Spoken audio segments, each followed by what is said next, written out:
Mr. Mayor. Thank you. I'm proud to announce we don't have anything this morning on the Real Estate and Transportation Committee. All right. That was our 5-minute 5 seconds. pause. Now you have a 5-minute break, and Commissioner Walker is on his way on right now. He just texted me. Great. So I'm so relieved because I couldn't find an agenda anywhere. I was desperately looking for the agenda. That makes sense. There was an item originally put on, but they asked for it to be pulled at yesterday. Okay. So that ends our meeting. And so we'll re-adjourn at 8:30. Thank That's you. gonna be the shortest minutes. It was in the same minute.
July 20th meeting this morning, and it is good to see everyone present. And Commissioner McCarley is going to be present by phone, but not by visual picture. So she will be on and listening as well as we go through this. Mr. Mayor? Yes, sir. I didn't mean to interrupt, but we do have a caller. I just would like to see if that's Sarah, if that's okay. Yeah, absolutely. Commissioner McCarley, are you on the phone? We have a caller on the phone. Could you identify yourself, please? All right, Mr. Mayor. Just go ahead. All right. And Commissioner Franklin, that isn't your phone, correct? I know we have I think else that are on the line. I think they'd already identified mine. Okay. All right. Great. All right. Well, we'll continue. So Commissioner McCarley at the present time is not on. All right. So as you take a look at our agenda, we have no presentations to be made. Obviously, this is going to be a Zoom meeting, so it's a little more difficult as we do some of this. But the next thing we have are proclamations. We will do our Parks and Recreation Month celebration. We're going to defer, I think, the ADA 30th, unless City Manager Delgado, you know otherwise. Okay, so that one will defer, and we'll probably do the same kind of a coordination because Parks and Recs is going to have a presentation that they've coordinated with the communications department that we'll get to see, and which is part of that particular Parks and Recs month celebration and proclamation.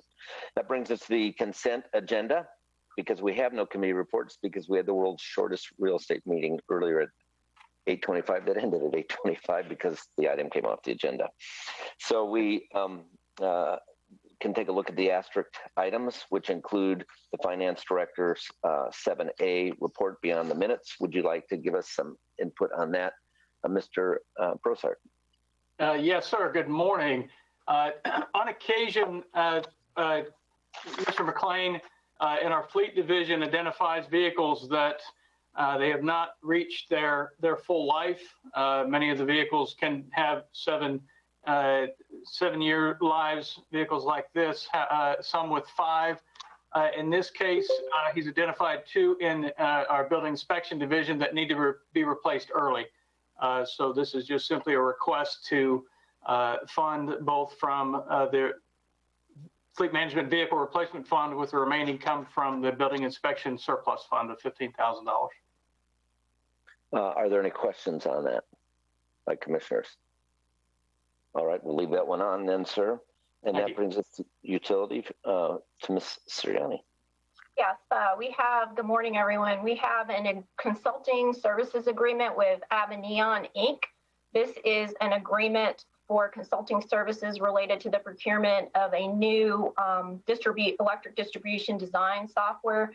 We currently utilize that software with Schneider Electric, and that's also integrated with our Esri software. And because we're migrating over to new software with Esri and updating that, the Schneider system will no longer support that. So we are seeking to go out and procure a new software system. And in order to do that, this project is basically a 2-phase project. Phase 1 will consist of procuring the services of a consulting agreement such as Aveneon to help with the design, put together the evaluation system and the selection processes for a company that will then in phase 2 help with the implementation of the software. The purchasing department issued an RFP for these services that was issued in March of 2020.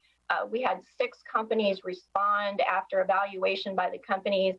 Aveneon was selected as the most responsible proposal. The services would begin upon approval by the City Commission, and the total cost of services is $74,245, and this is included in Lakeland Electric's FY20 budget. Questions from commissioners on this one? All right, okay to leave it on the consent agenda? All right, okay, so we leave that one there. That is it. So Is there a motion? No, we don't have to do that. We just agreed. Sorry.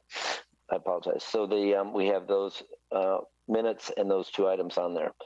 Equalization hearings. Let's look at the demolition. Just 3 potential demolition assessments. As you know, you never know if someone will appear and object to something, so we'll see what happens. We had a case that came off the roll last time, and I believe we got that one worked out with the property owner. So we'll see how this one goes as well. All right, and then public hearings ordinances 1. All right, we have actually 4 different items on the agenda related to the Orlando Health Medical Campus south of the Parkway, and we're going to ask that you continue all of those. Right now, staff is in the process of negotiating a development agreement with Orlando Health. And as you've heard, Orlando Health has a pretty extended timeline for developing their project, and potentially even a fair amount of time before they begin the project. And we're working on the issue of the length of time that they would be entitled to transportation concurrency vesting. I mean, we obviously do not want to tie up concurrency trips for an extended period of time for a project that will take a long time to develop, because that then precludes other developments from potentially moving forward if we run out of transportation concurrency on that corridor. So that's the primary issue we're working out right now in discussions with Orlando Health. So we're asking that the development agreement, you have to have 2 public hearings for a development agreement. So we're asking that the first public hearing on that be continued until August 3rd, and then the final consideration of the development agreement would occur on August 17th. So because the final consideration of the development agreement would be August 17th, we're also going to ask that the annexation, land use, and zoning ordinances be continued at August 17th as well, so that all 4 of those items would be considered at the same time. I know Chuck's on the line if you have any detailed questions about transportation issues along that corridor. Yeah, Commissioner Reed.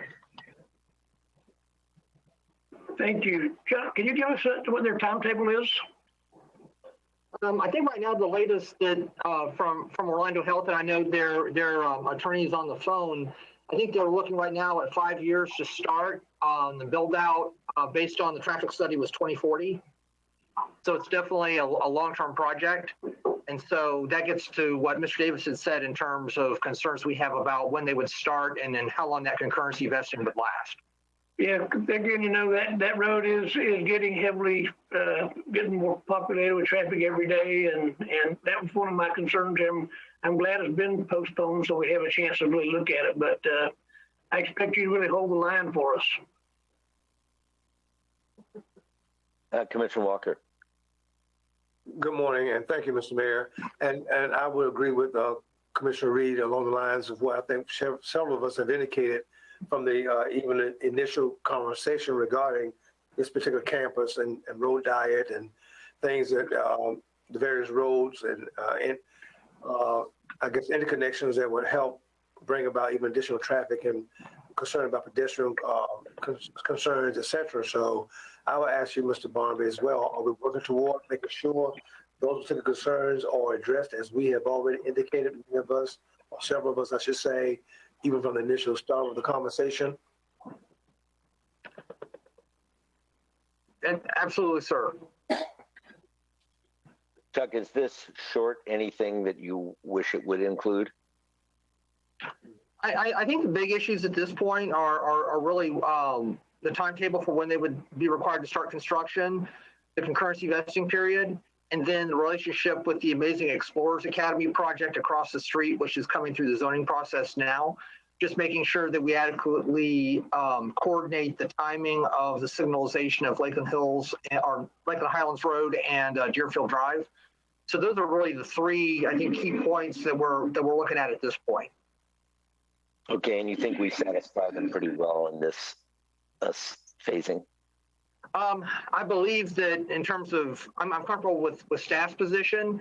I know Orlando Health and city staff had a conversation last Friday, and so we're really focusing our negotiations on those 3 points. And so that's really some of the reasons for the delay. Tara, do you want to weigh in to this at all? I'm inviting you. If you do so, you don't have to. She's the attorney. No, yeah, no, and I appreciate the opportunity.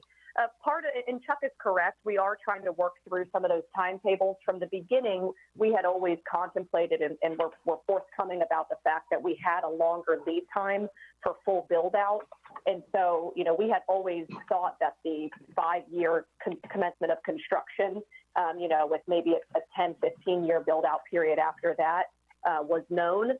And then the DA provision had some alternative language that wouldn't have allowed us effectively to do that 5-year commencement of construction. So I think we're just working through the mechanics of that with staff, and your staff has been so helpful through this process that we're trying to come to terms that are agreeable to everybody. And that's why we were hoping for some additional time. And really the original reason that we wanted a delay in bringing all of these items before you was also because we had promised at our last hearing at the first reading of these entitlements that we were going to bring an economic impact analysis to you all, and that was requested during the hearing specifically. And because that wouldn't be completed in time for the second reading of the annexation, comp plan amendment, and rezoning, we wanted to make sure we fulfilled that promise that we had made during our last hearing to you. Which we appreciate very much, by the way. Sure, yeah, no, our pleasure. Any other questions by commissioners?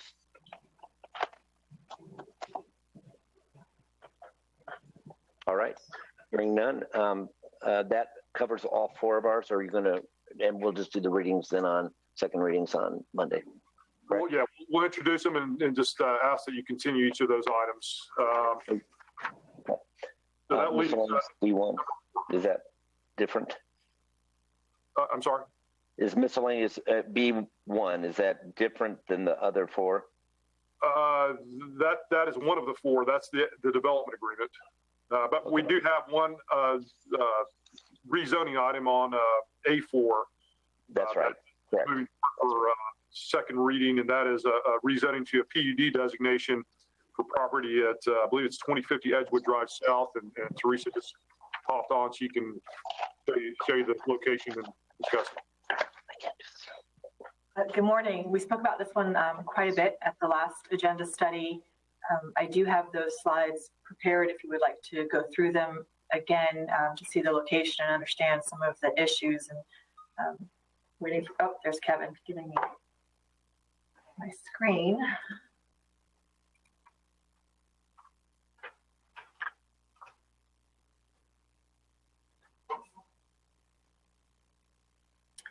So this is the property again on Edgewood Drive South, and it is approximately 3.4 acres, has split zoning. The majority of the eastern portion of the property has an industrial zoning designation, and the western portion has office zoning. What the applicant is seeking to do is to allow for some additional entitlements on the office zone portion, related to industrial uses, light industrial, and then also some retail to better market the existing building that's on that property. As was pointed out at the last agenda study, there has been some surrounding property owner opposition to this particular application because of concerns about off-site impacts, so noise, and then also visual impacts. But the staff believes that with the conditions that we're recommending, it's clear what the expectations are for the applicant, and that there is provision for repealing the planned unit development in the event that the applicant is not able to meet those development standards in the PUD. And as a result of discussion that was had also at the last agenda study about needing to focus on those performance standards and not past code enforcement actions, I believe there has been a revision made to the last condition dealing with the repeal of the PUD, and that is reflected in the packet that was provided to you. So now the repeal provision is specific to there being violations of the performance standards that are contained within the PUD document itself, and not dependent upon code enforcement actions beyond anything that's stated within the PUD. And that includes noise regulations and outdoor storage primarily, correct? That is correct. So condition C is the performance standards, and that addresses noise and then hours of operation, public address systems, and outdoor storage.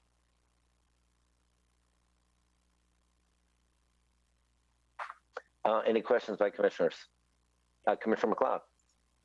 Thank you, Teresa. Do you feel like the changes that have been made, the revisions that for the surrounding property owners, the feedback has been sufficient for them? Are we still hearing concerns?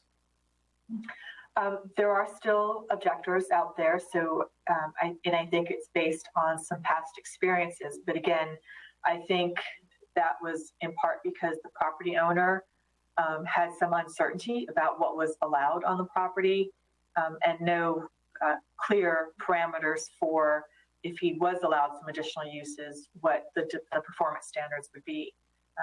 So again, I think this makes it clear to everyone, both the owner and surrounding property owners, what the expectations are.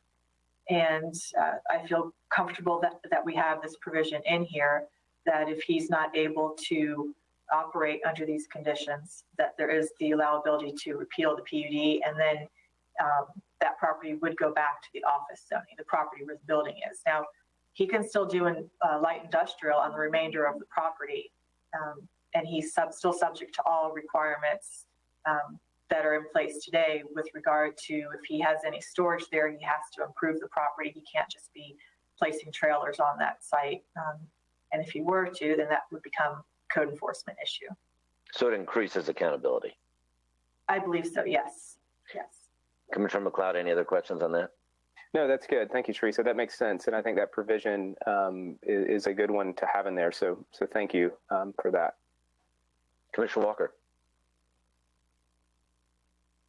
Thank you, Mr. Mayor. And I would agree with Commissioner McLeod that surely having that provision, and thank you again, Ms. Teresa, for for working with the particular property owner, but still knowing that the concerns that neighbors may have around that particular area, and like you've already said, with some unknowns that may occur, but we still have the right, as having that provision there, to withdraw, and the actual kind of work that's being done there. So I appreciate that.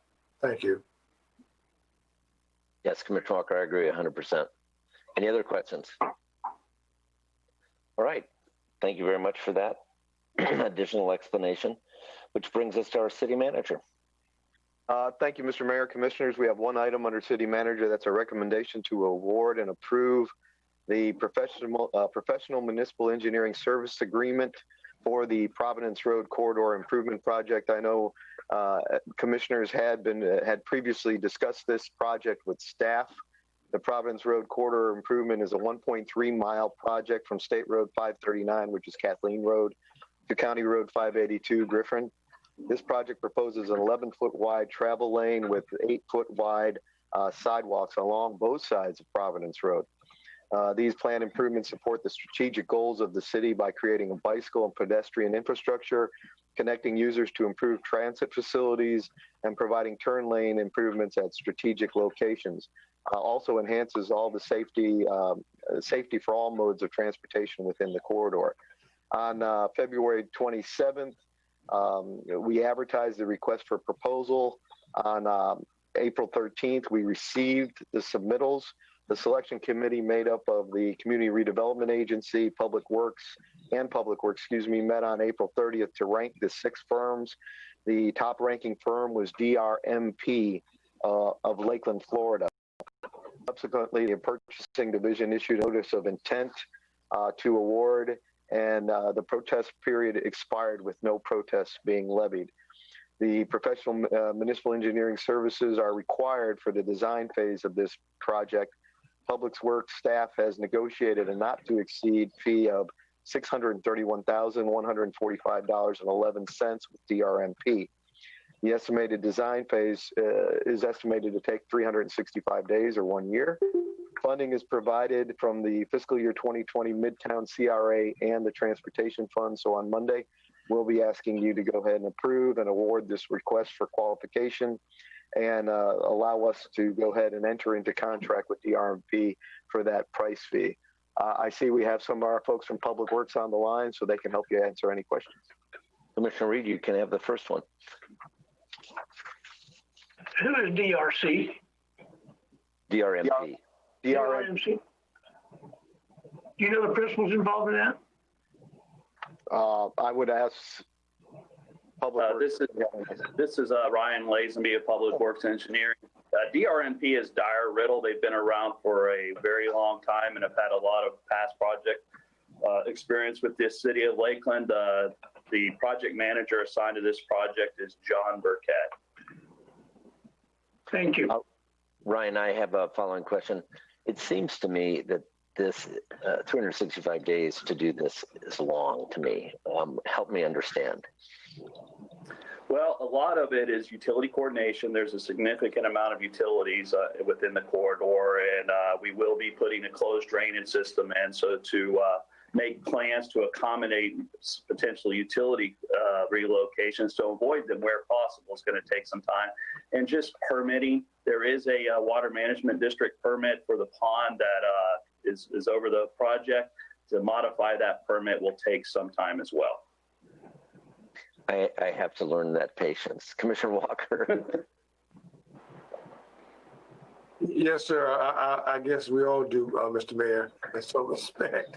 But we know this has been talked about for a great deal of time, I believe, as in my thinking, regarding the Providence Road situation. So a couple of questions. What's the timetable before construction? And seeing again, as the mayor has alluded to, a whole year to get, I guess, a particular project designed and laid out. I know there's quite a bit of traffic that flows through there, and with the road diet and what I guess was going on with Kathleen Road itself, coming off of the interstate and coming into that particular corridor being an entrance into our city, and Providence Road almost aligns itself somewhat, being the low north-south kind of a connector like Kathleen Road. That 10th Street part between, I think between Providence up to Kathleen has been a challenge. And I think when this first came before us, I asked Mr. Barnaby about that because of some significant backup right there as you're heading west from Providence up to Kathleen to get into the Kathleen flow. So will all that have some kind of discussion as you lay out, or what do we call it, as you're designing this particular project moving forward? I guess Mr. Barnaby or Mr. James or yourself, sir, can answer that for me. I know we have been talking separately with the DOT about the 10th Street at Kathleen Road intersection to look at potential improvements to that location that will help traffic flow. You asked a question about construction funding. The CRA has committed to an additional $550,000 of funds in the subsequent fiscal year. We have also had preliminary discussions with the Polk TPO to place this project in their long-range transportation plan, which will make it a lot more attractive to grants and DOT funding and things like that. And the timetable, I guess, and I guess one other thing that came to mind, because I see Mr. James is on here as well. Do you believe with what's happening with, I guess, movement coming in off interstate onto Kathleen Road, and then we have that Fairbanks situations coming about where we take traffic over to Wabash? Do you see all this having to be hopefully more of a better flow for traffic as coming into our Lakeland community? The project will include strategically located turn lane improvements, specifically up in the northerly section of the project where there's commercial traffic, which will improve traffic operations for the corridor.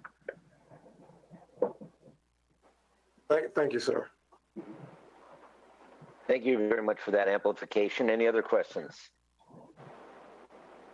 All right, this is a sorely needed project and one that I know will be great to see done because that is a very, very highly trafficked corridor and primary connector. So kudos to the extent it can be done faster.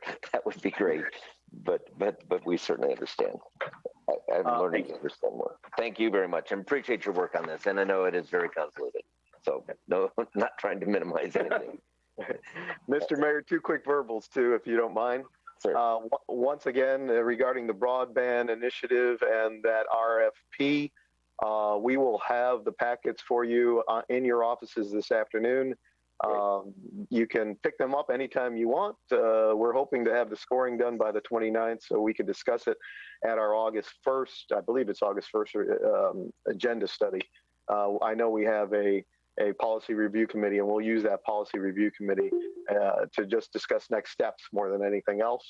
The second verbal, for those of you who may have known, we held our first Lakeland Police Department advisory meeting earlier this week. Every member of the advisory board was there, one via phone call. James Ring was obviously out of state, and so he was able to attend. I know that Ruben Garcia is on the line. The meeting went very, very well. We have an incredibly engaged group. They have a lot of questions. They want to go ahead and get involved with the police and get some additional information for their next meeting. Ruben, anything that you want to add to that?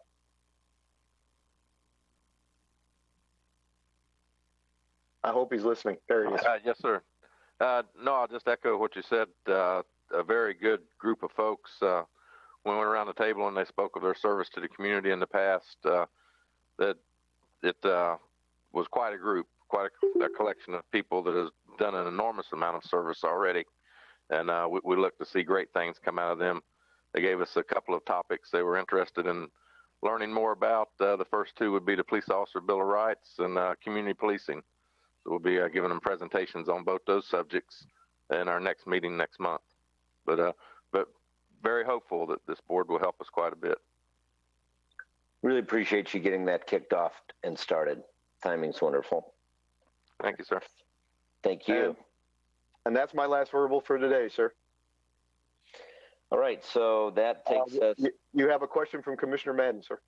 Oh, I'm sorry, Commissioner Madden. I'm sorry, I didn't see you. Thank you, Mayor. Well, this is really, germane to the topic that City Manager brought up. So I'm so excited that we had our Citizen Advisory Board meeting.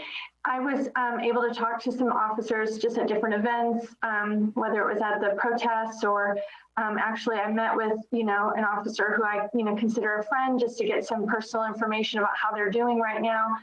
And I was surprised to find out that even though this particular officer attended our community forum, they found out about it, I think, kind of, through a roundabout way and didn't think it had been, certainly it's on our city website and, this person is not on social media. Excuse me. And so, certainly it's nothing like that, we didn't advertise to the police to come to the community forum, but it did kind of sound, and it might have been my perception that, they, wasn't advertised to them to come to hear from the community. And that might not have been our focus. Our focus, I know is City Commission to listen to the community. But this particular individual thought, it's really important for our officers to hear what the community is saying, especially here in Lakeland, that might be different than what the nuances that they get from, national news media and stuff like that. So I think that this as an advisory board is a great way, for to still have that communication line. And I know we're certainly in COVID, so everybody feels a little disassociated and we can't really come together and, hear from each other. And, everything's a little discombobulated, but I did think that that perspective of just, allowing a forum, not just for the City Commission and our staff and management to hear from our community, but where our officers actually, we're able to hear, collectively, in some kind of forum. I know our chief was there and, this isn't to be negative at all. It's just another opportunity to make sure everybody's kind of a part of the conversation and being really intentional to invite that participation. So anyway, I'm super thrilled about the Citizen Advisory Board. I think that's going to be a great way to bring that together. But I did want to just mention that I was surprised to find out that this particular officer was almost unaware, had to kind of do some asking around to find out when it was, and wanted to be there to hear from the citizens, but didn't feel like that was communicated within the department. In defense, however, I will add that that was on our communications as a city, and if they were looking at their own Lakeland site, it was posted on that. So, and it was online. So they could have, even if they didn't come, they could have heard. So it probably highlights the fact that it might be good for the Chief Garcia for the an announcement to be made internally, just to make sure that they know about it and that it's there and that they could watch it, and to kind of underscore it. Would that be helpful, Commissioner Madden?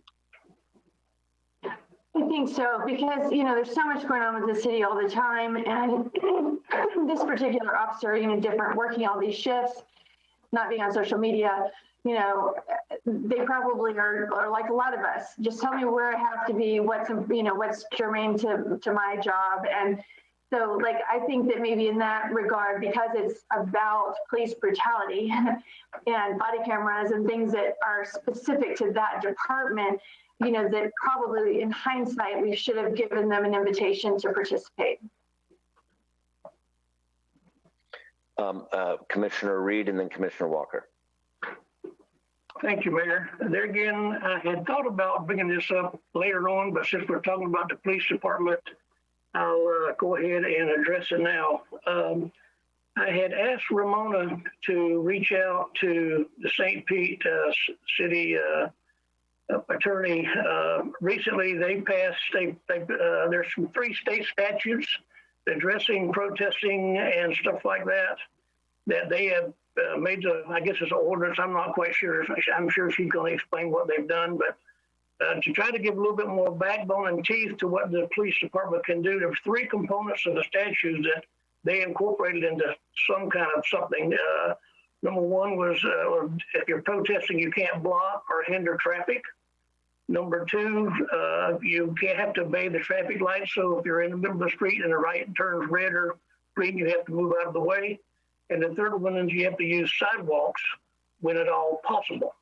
There again, I'm trying to be proactive and assist our police department. This may come up in their discussions or something we might take up initially right now to give them some backbone. I had asked Ruben to be on the thing, which I thought he was. He's here, obviously, and maybe he can attest to what it may do for him. But it's basically it's a one-time warning, and then after that, it's like a $62 fine.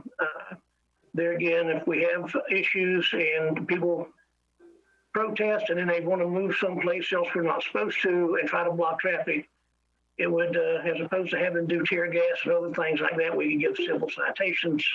And of course, the first warning you say, move out of the way. If they don't move, then you can ticket them at that point. But I will turn it over to Ramona to see what she has found out. Thank you.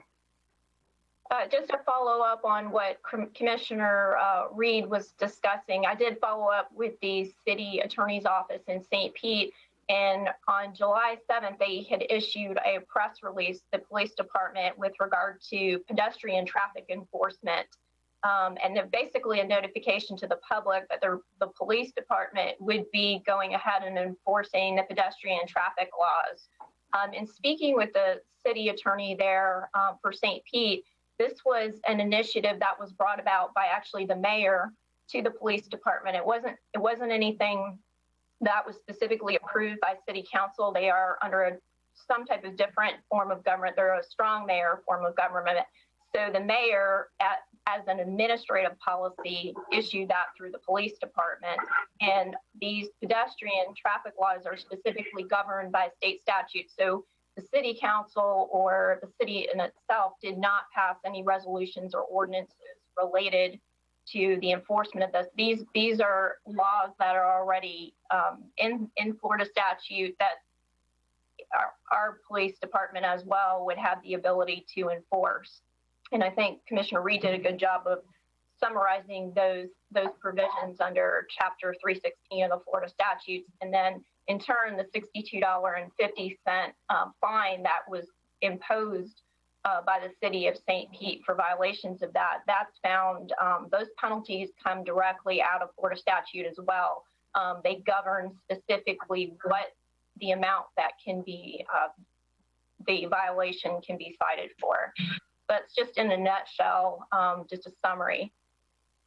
So these are already provisions that exist by state law and Correct. that we can enforce by LPD. And then maybe when we do permitting, we ought to attach, these are things we want to have observed and be aware of. Chief Garcia, any comments?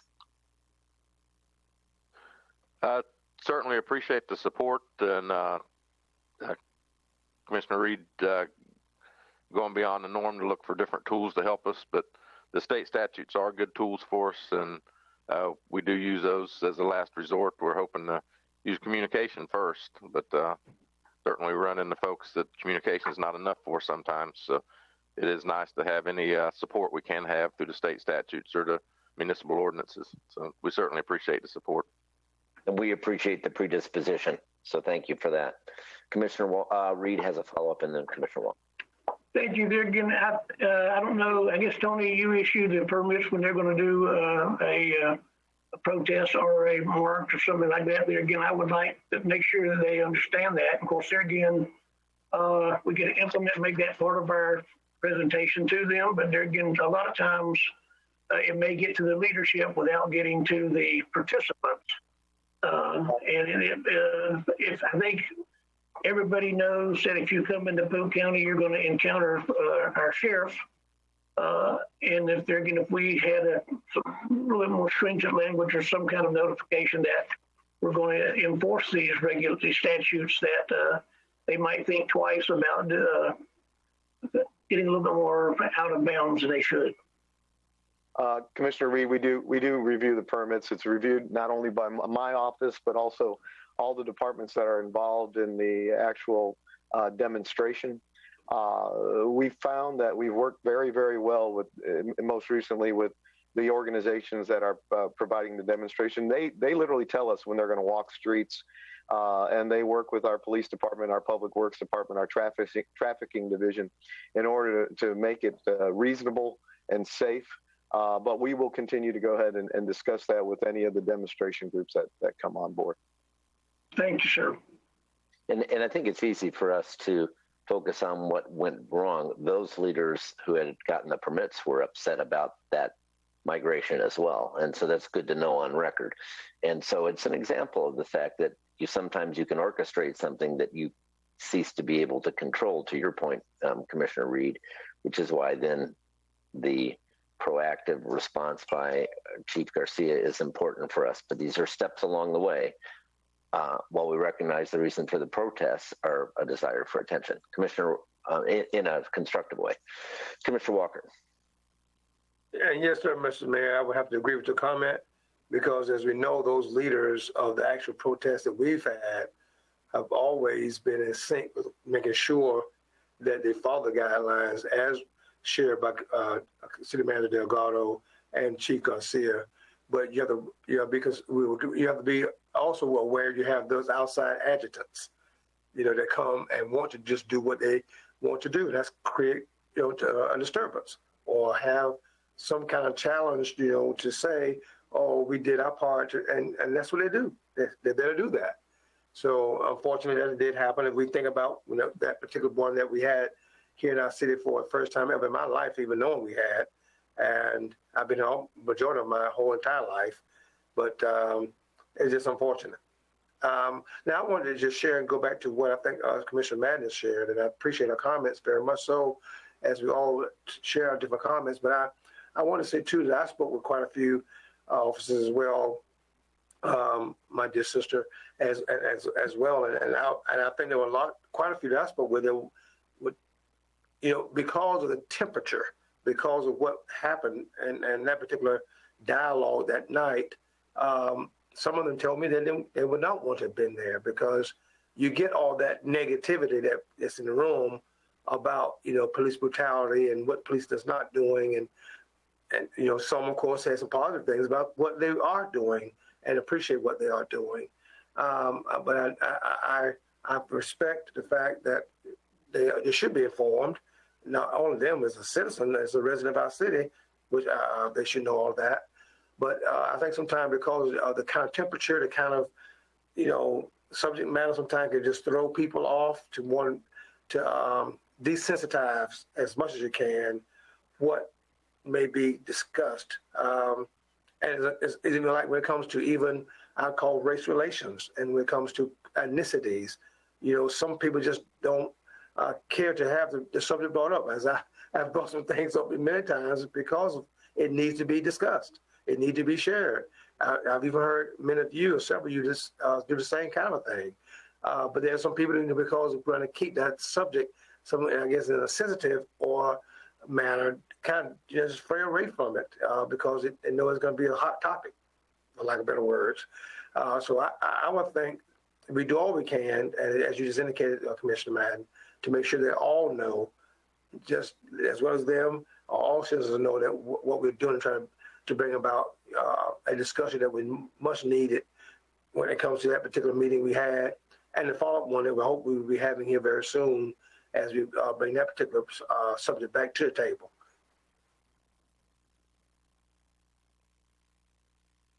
Any other comments? Commissioner McLeod. Thank you. And one comment and then a question about the Citizens Advisory Board. I think going back to the point about the city of St. Pete, I would just remind us that St. Pete has faced some different challenges as it's related to the protests that they've had ongoing throughout their community. So it's, our situation in Lakeland is different than theirs. And it sounds like, I appreciate the clarification, Ramona and Chief Garcia, because my thought was that I would think those, the things that they say they're going to enforce are already on the books as ordinances, as laws. And so that's, it's just good to be reminded of that. The question about the advisory board, Tony or Chief Garcia, what are some of the next steps in addition to, you mentioned giving presentations on the Officers' Bill of Rights, and but it's helpful, I think, for the community to know what are, what's coming up for that group and how they'll be involved. All the while, when we get questions of what's their role, what are they doing, what do we see for that group, from now through the end of the year in their role, and what they'll be doing and the things that they will be involved with. Chief Garcia could probably talk a little bit more about the actual discussions that are being had at that level. But part of the criteria that we put together was to have them become very well educated on our department, our methods, the policies that we have in place, so that they can assist us in being a voice of the community, not for the community, but of the community. I mean, the constructive criticism obviously is very, very welcomed. Discussions and reviews about how we do things in the department, talking about additional enhancements and what type of enhancements would really work within the community. Those are all things that we envisioned when you asked us to go ahead and put together this advisory committee. Obviously, some of them are going to have to go through the police academy. Some have already gone through the police academy. And so that's going to be helpful for them in knowing the ins and outs of the department.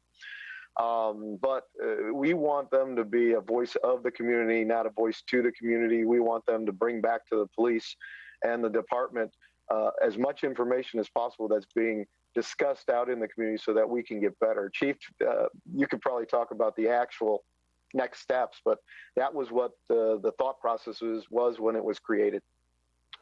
Yes, sir. Originally, before some of the national conversation about police and citizen relationships started, we were already in the process of forming this board, and it was just an extension of our community policing that we're due.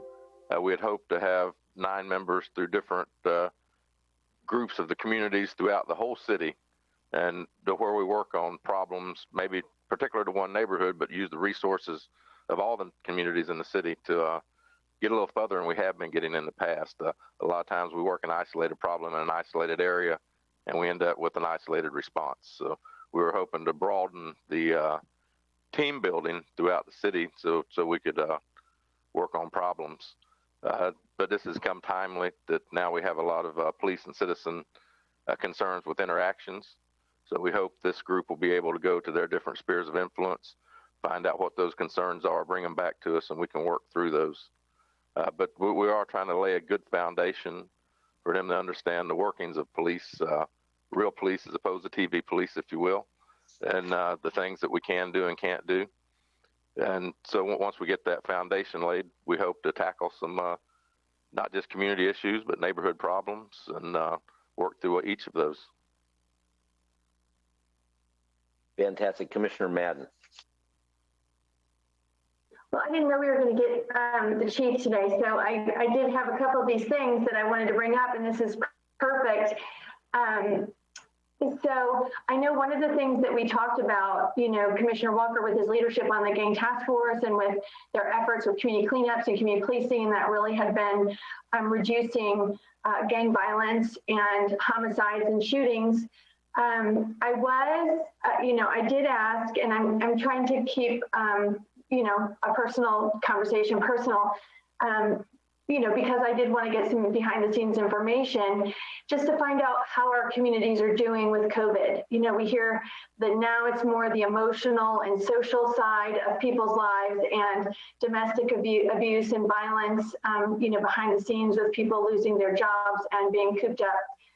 I was surprised to hear that, it corrects me if I'm wrong, Chief Garcia, that there have been an increase in youth shootings and gang activity, and particularly even new gangs that have not been here in the past, just youth without being in school for 4 months, getting, you know, I mean, I think it was, you know, about 100 shootings in the last couple months, and no deaths or serious injury, but just, you know, what I've heard is that it's youth and that they don't have anything else to do and they're not in school.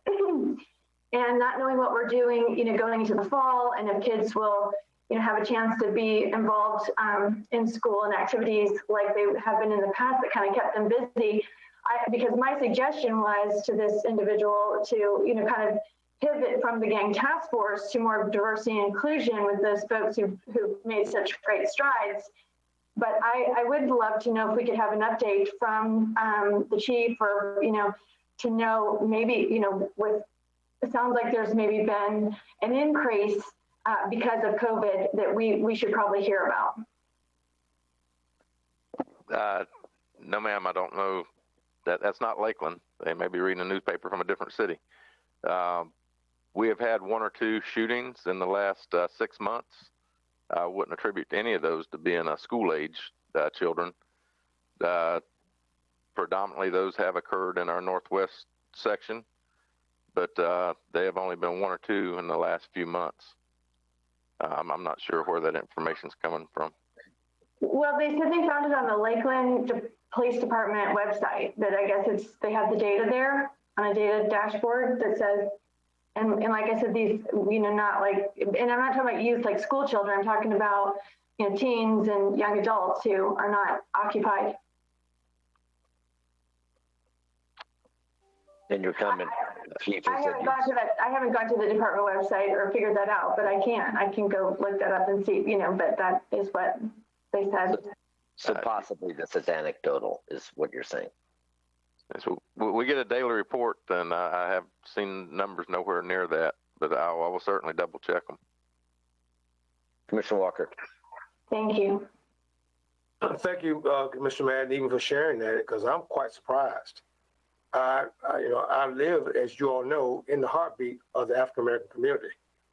I'm up and down those sidewalks and streets daily, and to hear that we have 100 shootings, you know, in the last few weeks of COVID, I am really surprised that I'm hearing that, because I live it. And as you alluded to, I appreciate the comment you made about the gang task force and how we try to make sure that we're on top of things and keeping our fingers on the pulse when it comes to those kind of situations. And to hear one of my fellow colleagues just say that they've been shared information about, of course, and then the chief backing up saying, no, it's not the case, hundreds of shootings. I'm like you, well, what have been happening and who's been involved? I know, as you all know, we've only had one gang task force kind of, well, I keep Kevin, you raise your hand. Am I not clear enough? Well, no, I was just going to let you know, and not to interrupt, we don't have such a dashboard on LPD's website. We use the spot crime map, and I don't know where this person was getting their data that they shared with Commissioner Madden. But even at that, I'm glad she brought it up because it needs to be shared. Because if we're getting wrong information out to our public, we need to get it corrected. Because I get sick of hearing how a core area of our city, is having these kind of challenges, and I live there and I don't see them. I'm walking the streets. I live there. My son lives there. He and I walk quite a bit, and y'all see me sometimes walk because I put it on Facebook. But I'm surprised. I am really surprised. And I know if those kind of things are happening, hundreds of shootings, and they're knocking on my door for everything else, I'll be hearing folks knocking on my door, tearing my door down to find out what's going on. And I don't mean it to be negative, but it does occur. When something happens, typically at my home address, I get knocked. They knock on my door. And I have not had that happen. I'm really surprised by that, Commissioner Madden, but still, I'm glad to know it was shared with you. So if we are, then we need to try to make sure what's happening and where it is happening, who's involved, so we can make sure we get out, get that situation under control. And as we are, of course, as best we can, keep our fingers on the pulse. I know, as I just indicated, and I belong to the conversation, but as I indicated, we only had one meeting of our gang task force this particular calendar year because right before COVID-19 hit. And we have not had a meeting since that time. We've had one scheduled, supposed to be, I think, April. And Ms. Kuz can help me if I'm wrong there. And the next one comes up, of course, sometime it's supposed to be July, which is, we're doing quarterly now. So I think we did have one in the first part of the year. April is supposed to be the next one. But right before the one in April, we had the outreach, which we did back in March, I think it was. And we did do it. That was just, again, an onset of COVID-19. But I'm just really surprised to just hear those kind of numbers, especially when you see hundreds of shootings by young people. I want to clarify, it wasn't hundreds. This person had said it was 80 through May, so it would probably be up to about 100 by now since we're mid-July. And it was not isolated to the Northwest District. This was just something that this person saw that had, reported shootings, and it was, I thought it was, said that it was on a department website of some kind of data that has to be public knowledge or something. I mean, I could find out more information, but that's what was in my notes, and it was kind of shocking. And I will reiterate, it was not, certainly there's no deaths associated or even serious injuries. It sounded more like young adults and teens not just having anything to do besides kind of. Ma'am, if I may, they may have gotten that off of spot crime or something, and they may be recording all shots fired calls, and that takes in the fireworks and backfired cars and a great amount of things that get called in as a shooting, and then when officers get on scene, they find out it isn't. So if they were looking at stats like that, it may account for those numbers. But actually, persons' crimes, we have had a very small uptick in that throughout the city. Now, one thing I can say, Commissioner Madden, and I did notice, and again, I don't want to prolong the conversation, Mr. Mayor, please forgive me if I am, but because you facilitated this meeting, and I respect that. I noticed on July 4th, I heard all kinds of noise, and I don't know whether that could be something attributed to what this conversation is about. Because I recall being in my backyard and around my house and neighbors' backyard, and it went on. I mean, it went on for a while. Some sound like could have been shootings from particular firearms. Some it did sound like that. That of course you had all the other noise from all the celebration of the 4th of July kind of independence kind of subject. But outside of that, I'm surprised. I'm just really surprised. And thank you for bringing it to the forefront, though. Chief, you might want to send us an email letter today that just gives us the year-to-date stats.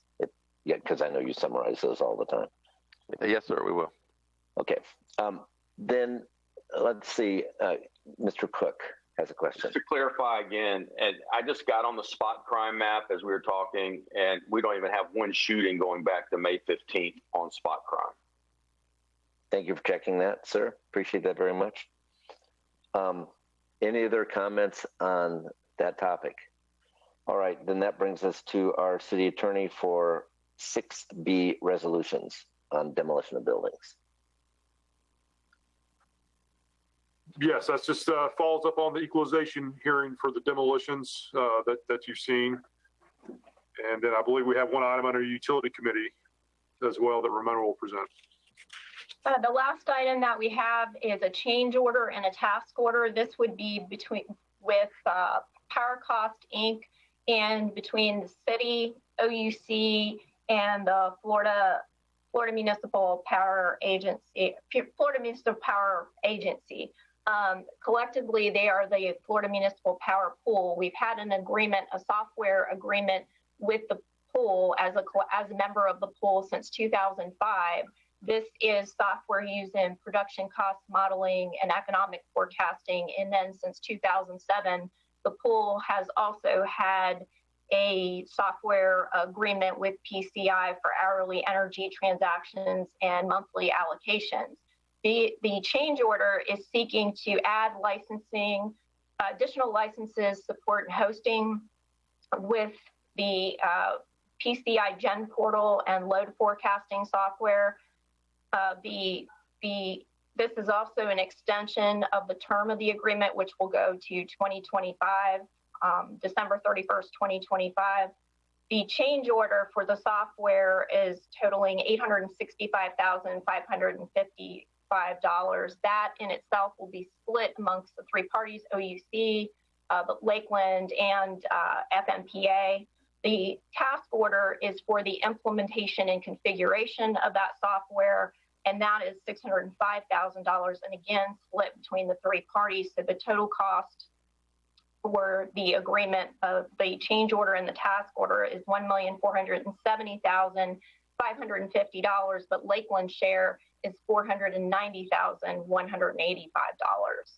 And that will be budgeted, the city share for fiscal years 2020 and 2021 for the software and licensing is budgeted in Lakeland Electric's FY20 budget. However, subsequent years will be subject to the approval by the city commission. And once the city approves this contract, then I believe towards the end of the month, this will go to OUC and Florida Municipal Power Agency, FPA, as well for approvals. And our participation is contingent upon their agreement and payments, correct? Correct. Commissioner Reed. Thank you, Ramona. So we've got one agreement for $865,000 and another for $1.4 million, or they combined $1.4 million, and our total payment is $490,000.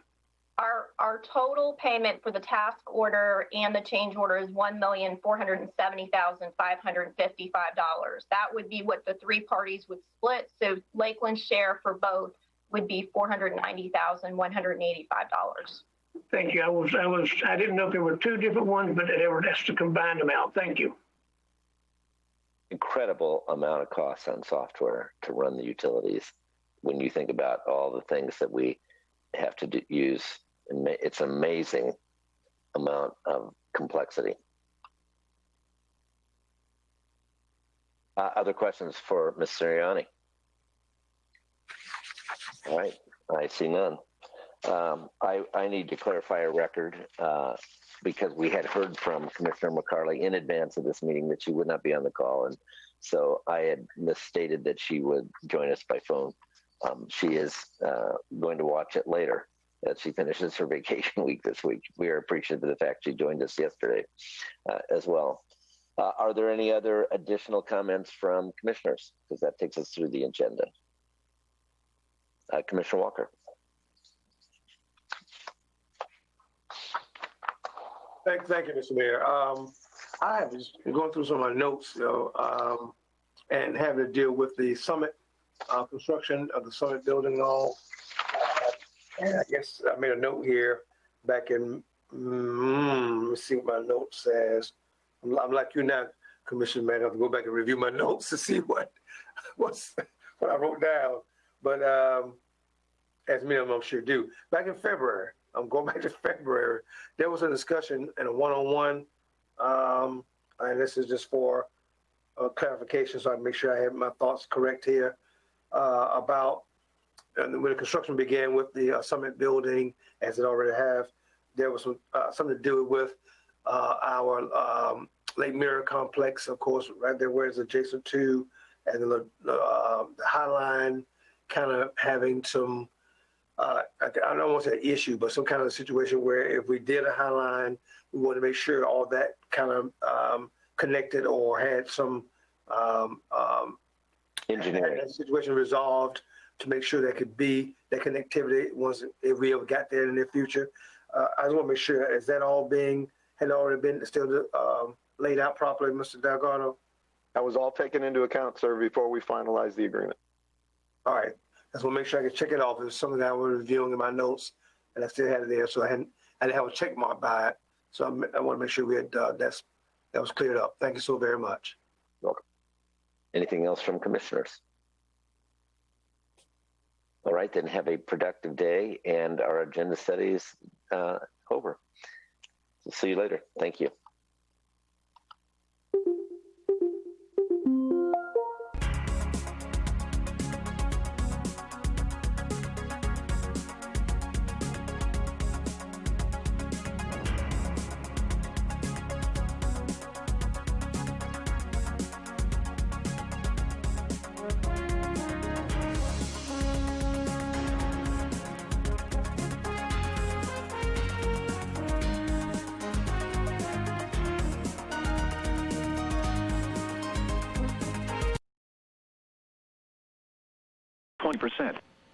Sunday, a slight chance of showers and thunderstorms in the morning, then showers likely and a chance of thunderstorms in the afternoon.